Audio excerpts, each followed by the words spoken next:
안녕하세요. 안전한 투자로 편안한 노후 준비 중경투 TV입니다.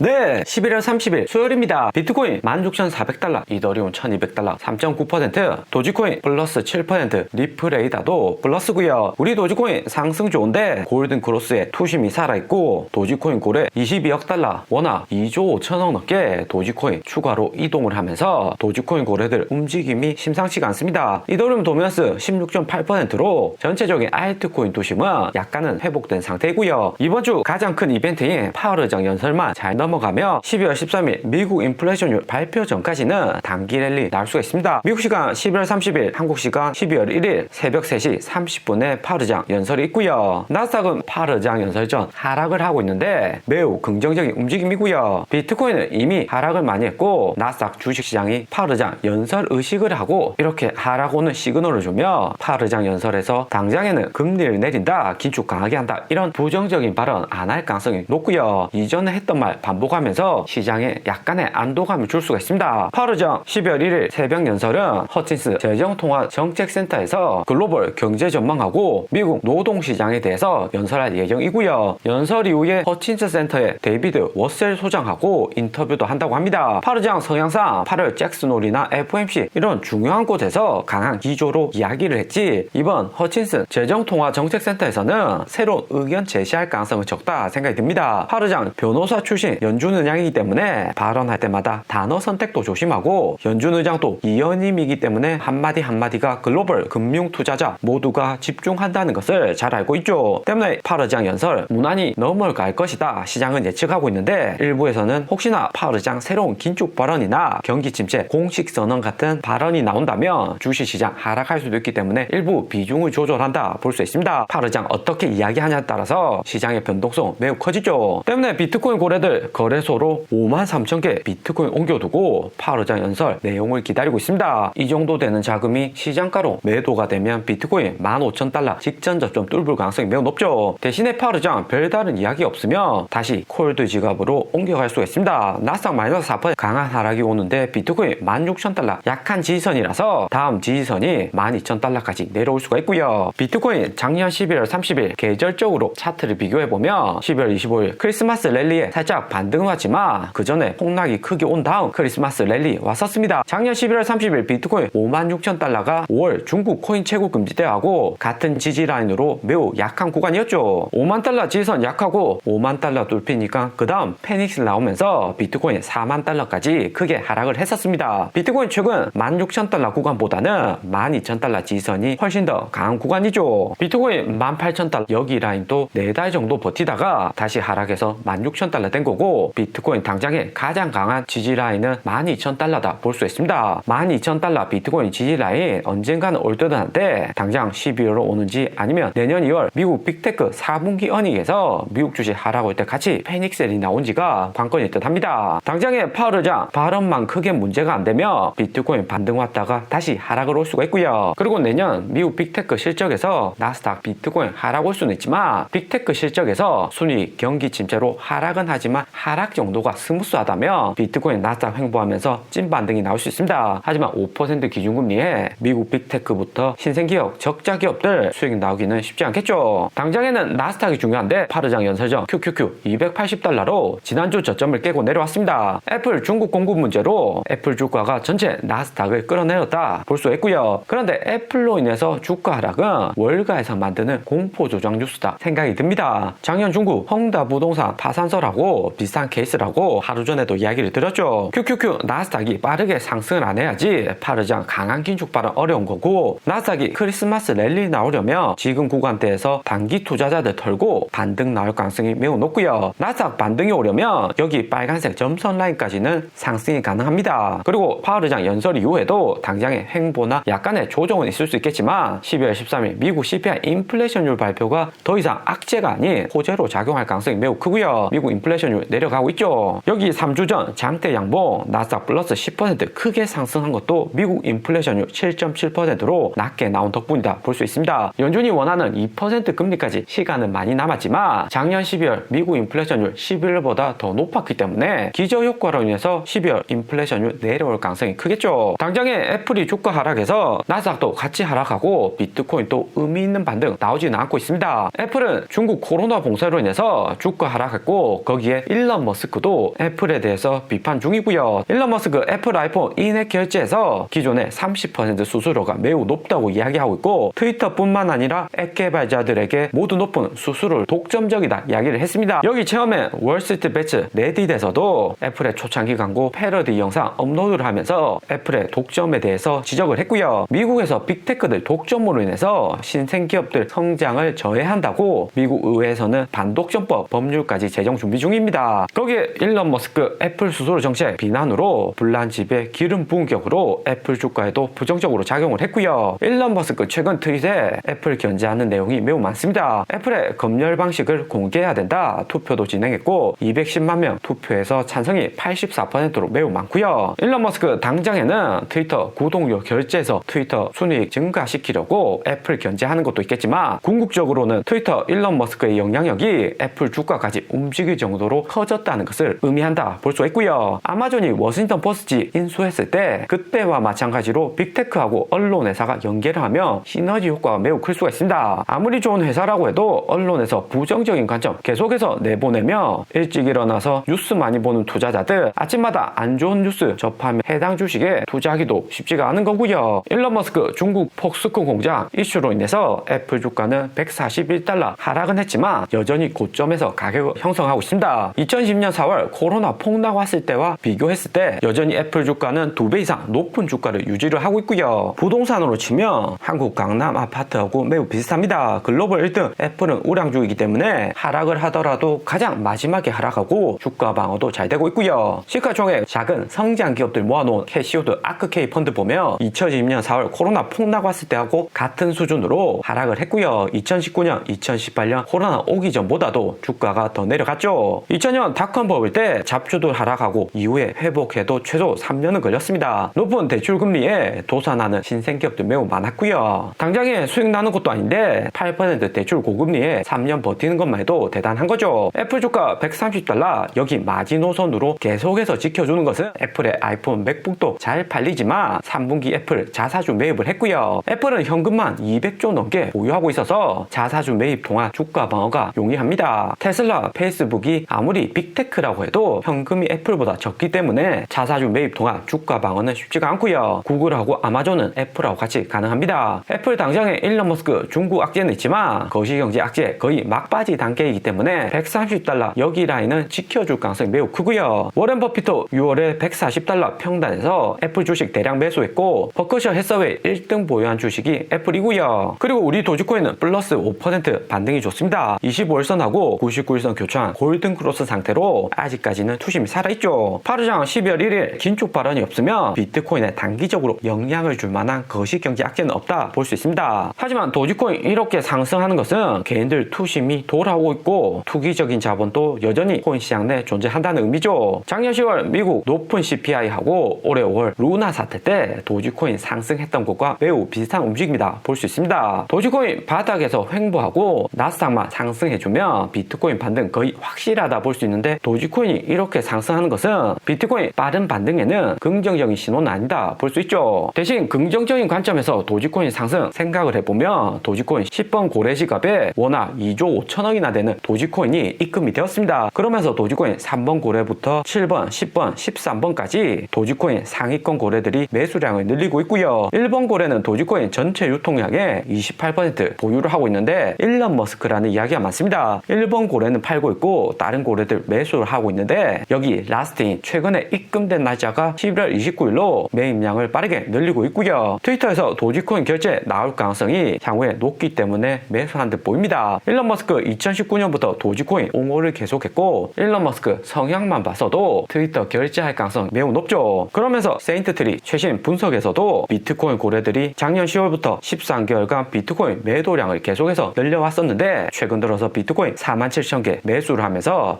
비트코인 매집량을 늘리고 있다 언급을 했고요. 대신에 이번 매수한 비트코인 양이 2020년 대세 상승 올 때처럼 많다고 볼 순 없고 12월 1일 새벽에 파르장 이야기하고 난 다음에 고래들 움직임이 중요할 듯 합니다. 오늘의 영상은 여기까지입니다. 좀 더 디테일한 투자 정보가 필요하신 분들은 커뮤니티로도 자료가 공유되니까 멤버십 가입과 구독 부탁드립니다. 감사합니다.